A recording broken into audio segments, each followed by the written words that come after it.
Dark World Structure deck has been released this week, and this deck is absolutely fire. The Dark Worlds got stronger. The deck can set up unbreakable boards, multiple negates. Going second, it can easily break boards in OTK. And last but not least, this deck can hand loop you for 5.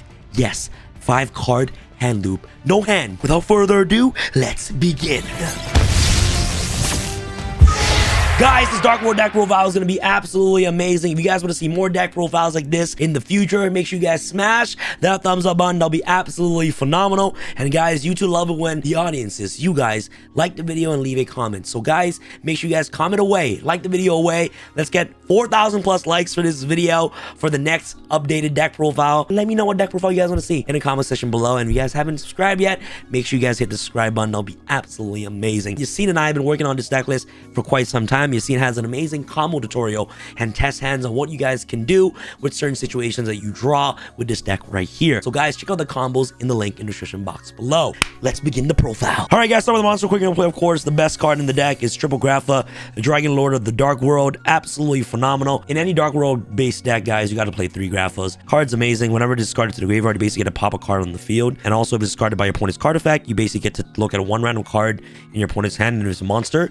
You can special summon it to your field, which is actually really good. So Triple Grapha is absolutely mandatory in the deck, and with the fusion monster, obviously you need Grapha to use it as a fusion material. So Triple Grapha is just really amazing. And last but not least, for the baby Grapha, you're gonna play, of course, the one Rainbow, Overking of the Dark World. What this card does is that it has a similar effect as Grapha, and you guys already know Grapha being able to bounce a Dark World monster from your field to the hand, especially this card from your graveyard, is not once per turn effect, which is absolutely insane. And remember, guys, these cards' effects are summoning abilities, so it doesn't like activate. So your opponent tries to Abyss Dweller you and tell you that, hey, you can't summon Grapha because you're under Abyss Dweller, or they're lying to you, okay? Because Grapha and Rainbow's effect, it's a summoning condition which requires you to bounce a Dark World from your field to the hand. So if someone tries to shark you and say that you can't do that under a Dweller, you can, okay? So both these monsters have the exact same primary effect where you can bounce a Dark World monster to your hand to special summon these cards in the graveyard. But Rainbow has a condition where you can only bounce level 7 or lower Dark World monsters to your hand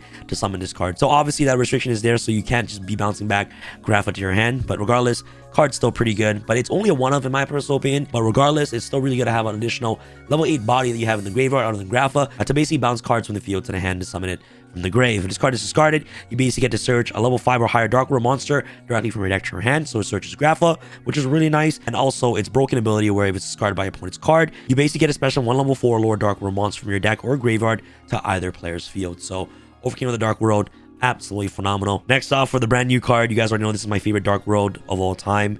Triple copies of Genta, Gateman of the Dark World. This card is absolutely phenomenal. You discard this card, search Gates of the Underworld directly from your deck to your hand.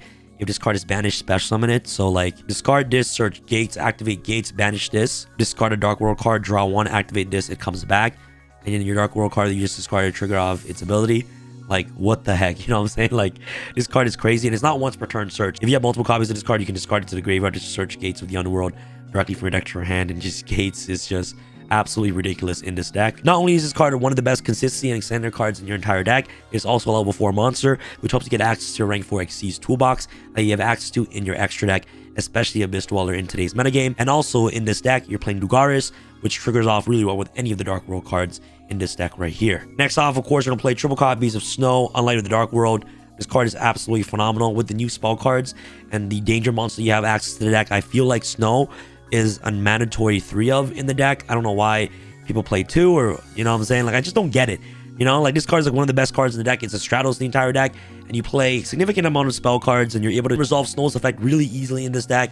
And it's one of the best ways to get consistency access to any of your Dark World cards directly from your deck to your hand. And with access to danger as well, Snow just becomes easy access to any Dark World card in your deck, right? So this card is just absolutely amazing. And it's also a level 4 monster. Next, I'm going to play, of course, double copies of Silva, Warlord of the Dark World. This card's amazing. So the way that I play this deck is the hand loop variant, where I'm trying to hand loop my opponent as much as possible. You guys can go towards the rank 8 Xyz route or stuff like that. It's off to personal preference, but this is how I like to play the deck. It's a really hand loop turbo heavy, where you're able to loop 5 cards out of your opponent's hand with absolute ease, with just using Silva twice in 1 turn, and also using Cerulea's effect to discard the last card out of your opponent's hand. Silva's really good. It's a free body you can easily summon out, and Grapha can always cycle this card from the field to the hand, which is actually really good. And you have so many other cards in your basically extra deck to be able to just help you get access to Silva multiple times in one turn. Cards like Akashic, Scaredy Dragon, be able to just bounce these cards back, especially bouncing back Cerulei to your hand so you can utilize this effect multiple times in one turn is absolutely insane. So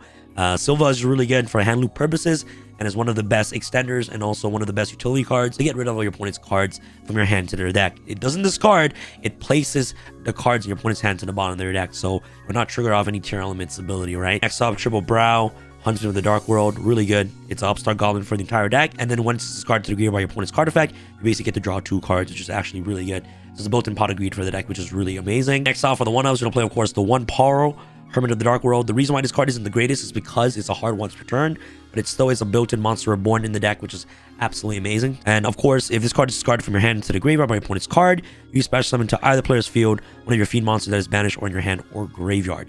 So essentially, like, you can special summon twice in one turn, which is actually really good, especially if it's sent to the graveyard to trigger off its secondary broken card effect by your opponent. This card's insane. And last but not least, one Cerulei, Guru of the Dark World. Only 1 copy is enough in this specific variation. Yassine and I came up with this variation ourselves, and being able to just use Scaredy Dragon and Akashic Magician to either put in zones 2 or zones 4 to bounce it back to your hand to get access to this card multiple times in one turn is just absolutely insane. So only 1 copy is ever needed, and it's always searchable using Snoll's effect. And the fact that you're drawing so many cards in the deck, you're always going to be able to see your hand loop plays, and also even at the same time set up Dweller or Appaloosa before you commit into any of your strong boards, right? So Cerulei is really good, and if this card is special summoned by the effect of a Dark World card, your opponent must discard 1 card, right? So you usually use Paro to special summon Cerulei from the graveyard, and then use Cerulei to discard the last card of your opponent's hand. Or what you can do is that, like, you can use Rainbow's effect to special summon Cerulei to your opponent's side of the field, and then trigger off its effect to discard a card in your hand. And since your opponent controls this card, you're gonna be able to utilize its broken ability, right? Which is really, really good. So Cerulei is just absolutely insane. And that's pretty much rounds off for all the Dark World monsters you're playing in the deck. This card you guys might not know of, but Salamander Catalyzer. This card is insane, bro. Holy smokes. So it's a new fiend monster that just came out of Dark Wingblast. It's a fire, but it's a fiend. That's all that matters. As long as it's a fiend is all you need. And what it does is you can reveal this card in 1 fiend monster, special one of them, and discard the other. Like, it's a free level 4 monster that can easily be brought out, and it discards a monster for absolutely free. And not only that, it's a level 4 monster, which helps you get access to a Dweller before you hand loop your opponent or something like that. You know what I'm saying? Like, this card is insane. Like, even under Shifter, this card becomes really good because it doesn't have to be discarded to the graveyard, right? Like, usually if you get Shifter and you have Salamander, you basically summon Salamander, summon level 4, make Magusa pass, right? And you have that option in this deck. Whereas if you're not playing this, like, you don't have any other option under D-Shifter, right? So Salamander is just really, really nice. And when a monster is destroyed by battle involving your fiend monster, while this card in your graveyard, you can add this card to your hand. You guys gotta try out this card. This card is so good. All right, for the dangers, it's gonna be really weird, but the only reason I'm doing this is because I only have access to 2 Nessies. I would 100% play 3. I don't know where it is, guys. I've been stressed looking for the 3rd Nessie for literally a day, and no locals in Toronto has a Danger Nessie. It's crazy. So I have to play 2 Nessies in this variation, but I would play 3. And the card that I decided to bump to 2 is 2 copies of Danger Chupacabra, which isn't that bad. The only downside about Chupacabra is that obviously if you have no dangers in the grave, Chupacabra becomes slightly worse. But it's a fiend. Chupacabra is a fiend, so it's not that bad. So you can trigger off all your Dark World's cost effects. Danger Chupacabra becomes really good with that because it is a fiend.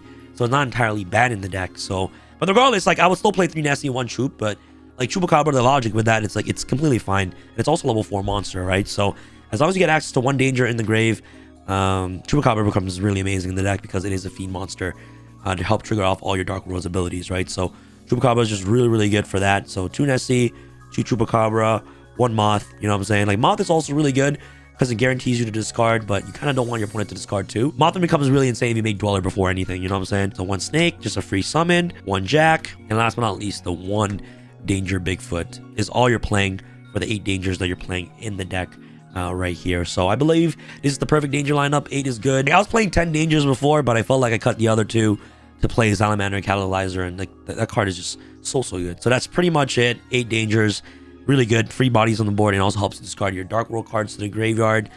These cards are just ridiculous. I'm gonna play the 1 Zephyros, the Elite. No Shadow Beast. I feel like Beast just breaks sometimes if you don't hit it. It's a dark, but it's not a fiend, so you know, kind of like is a win more card in my personal opinion. But Zephyros is absolutely mandatory. It's level 4 monster, and it basically becomes your 4th of anything in the deck. It becomes your 4th Gates of the deck, your 4th Grapha, like literally becomes anything. Like, this card is just absolutely insane. Like, you have to play Zephyros. Off to the best ball card in the deck, hands down, Triple Gates of the Dark World. This card is absolutely phenomenal. Genta searches this card directly from your deck to your hand. I felt like you always need more Gates. I don't know. Gates is just so good. If you're not playing 3 of this, I don't know what the heck you're doing. You know what I'm saying? Card is really powerful. This with Genta is just broken. Like, this card is my favorite card in the deck for sure. Next off, double copies of Dark World Session. Do not play 3 copies of this card. 3 is overkill. You can always search this card directly from your deck to your hand with Snow. So, like, obviously, like, with Snow, you basically have 5 of any Dark World monster in the deck because Snow searches any of them, which is really, really good. Session is really great. It's a fusion summon card. Instead of sending it to the graveyard, you discard the cards to make Grapha Overking of the Dark World in your extra deck. Card is amazing. And his secondary ability is that during the main phase, if this card is in your graveyard, you basically get to add it to your hand. So, like, WTF, bro. Like who made this card? Next off, I'm playing 2 copies of Dark World Archives. I feel like 3 is a little bit overkill. You can always search it like my logic with, of course, a Session. You can search it with Snow, and it's basically discard twice in 1 turn, which is actually really, really good. Dark World Archive is amazing. It's a mini Graceful Charity that this deck has access to. And also discards the Dark World card to the graveyard to basically boost up all your Dark World cards on the field. Yeah, this card is just so good. And last but not least, you're gonna play, of course, the 1 Dark World Puppetry. Only one of, I don't know, like, I don't know what to feel about this card being a 2 of right now. I don't know. I feel like playing it at locals or even regionals right now. It just depends on what your matchup is, right? Like, I would definitely side the other 2 Puppetry for sure. If you know you're playing against tiers, this card becomes absolutely insane against that matchup. But I feel like playing 3 in the main deck blind, I don't think it's correct because going first, it just becomes a brick, right? Like, it's not like the greatest card. It's one of those cards that once you already establish your combo pieces, like, you just want to search this card as the last thing. If you're able to combo off, to just search with Snow so you have an additional disruption for your opponent during their turn, right? But against Flunder, this card is like useless, not that good. It's only really good against tier elements, but having that 1 main deck access to massive 3 times DD Crow in the main deck, I believe is just absolutely mandatory to play. And also you can banish this card from your graveyard to target a fiend monster that is banished and add it to your hand, right? Which is really good. So it works really well with Gates, in my personal opinion. So, of course, Puppetry, 2 archives, double copies of the beginning of the end. You can play 3 of this. You cannot. 3 is overkill. You know, Keldo, Medora, you know, DD Crows and stuff like that. Beginning of the end, like, it's really hard to just resolve sometimes if you're relying on it. And this card should just be to help you reach your hand loop. You kind of don't want to rely it to help you win games. You know what I'm saying? Like, it's just an additional card that you can have access to once you draw it off, like Scoldred or something. You know, like, it's not really good like right away unless you have access to a lot of darks in the grave already. But yeah, it's still a really great card to just draw 3. You can easily get 7 more darks in the graveyard with absolute ease, right? So card is just really, really good. And last but not least, when I'm playing a 1 card destruction, this card is a god card. Be really careful on how you activate this card. You kind of want to blind activate this. And the reason why you don't want to blind activate this is because against tier elements, you're just going to automatically lose a duel if you resolve card destruction. You kind of want to make a Dweller first. Make Dweller first, then activate card destruction. That's why I'm playing such a heavy rank 4 toolbox. Because I want to get access to Dweller before I card destruction my opponent. And last but not least, the 1 Foolish Burial. This card becomes really, really good. You guys will understand how important Zephyros is in the deck. Being able to dump Zephyros to be able to have that additional gaze, or even dumping Graph at the graveyard to help you get access to Graph immediately is just so good. So Foolish Burial was just like one of the best extenders that you have access to, or utility card in this deck, in my personal opinion. Alright guys, after extra deck, you'll play double Grapha, Overking of the Dark World. This card is absolutely phenomenal.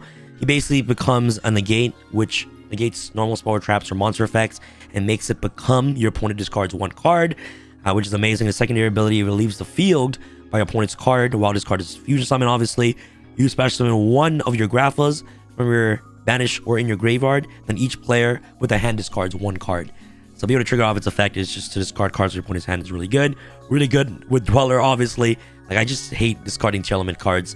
Yeah, so Grapha is just really great for that, and being able to just trigger off its ability to just make you trigger off your broken Dark World secondary ability is insane, right? Because that card becomes your opponent discards a card, and doing that makes your Dark World monster triggers off the when this card is discarded by your opponent's card effect. So this card is just absolutely insane. Really, really good. Next off for your Xyz, Coach King Giant Trainer.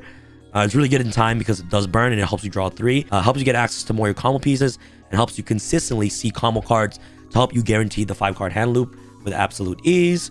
1 number 41 Baguska, which is really good under, of course, the D-Shifter. Really, really nice. And you have a bunch of rank 4 toolbox in the deck. 1 Dugaris, the Timeless, Mini Graceful Charity in the deck. And last but not least, the best card in the game right now is Abyss Dweller. Against tier elements, Abyss Dweller is just absolutely insane. By the way, guys, make sure you guys get your Supreme Pro sleeves today. in the link down below at tx1.com. These are the oversleeves that I just dropped on the Black Friday weekend. So if you guys haven't gotten it yet, make sure you guys get it today in the link down below. So that's pretty much it for your rank 4 Xyz toolbox and the coach trainer. For your links, you're gonna play Nightmare Phoenix, 1 IP Masquerena, 1 Akashic Magician. Akashic is really good, it just bounce Ceruli. What you're gonna do is that once you summon Ceruli to your opponent's field, you want to put in either column 2 or 4, so you can summon Akashic here, right here, of course in the extra monster zone, to bounce the Ceruli back to your hand, which is absolutely amazing. And same goes right here for Security Dragon as well. This card can just bounce Ceruli back to your hand when it's co-linked with Saryuja, and the 1 Muckracker from the Underworld helps you discard a free card, which is absolutely amazing, right? And then last but not least, for your big monsters, you're gonna play double copies of Saryuja Skuldred. You're digging through your deck so many times with this deck, you can easily access Saryuja, which is also really good. Helps you draw 4 cards, which is absolutely insane. The 1 Underworld Goddess of the Closed World, I'm playing this over Unicorn, and the reason why I'm playing this is because during testing, I find that we always have like additional monsters on the field. So like, you know, Unicorn, we're using it as removal anyways, right? So this card is also another additional removal as well, like IP, a monster, and then like let's say another monster your opponent controls, or like a Link 2, you can easily summon Goddess of the Closed World, which is actually really good. So regardless, like with that logic, with IP, let's go Unicorn to disrupt your opponent. Since we always have additional bodies in the field, Underworld Goddess just becomes a really good removal card to help you basically remove any problematic threats on the field. It's also really good against Ignister as well. And last but not least, Appaloosa, Bull of the Goddess. You're always making this card right here on your turn to help you get access to additional negates, you know, to prevent you from getting nib or something like that, right? So Appaloosa is really good. You can also make Appaloosa with IP as well during your opponent's turn, right? So yeah, that's pretty much it for the deck. Oh, this deck is absolutely phenomenal. Test this deck out for yourself at locals or at regionals. Even for the remote dual YCS, test this deck out because this deck is absolutely fun to play, but it's also really destructive. Remember, guys, check out the combos in the link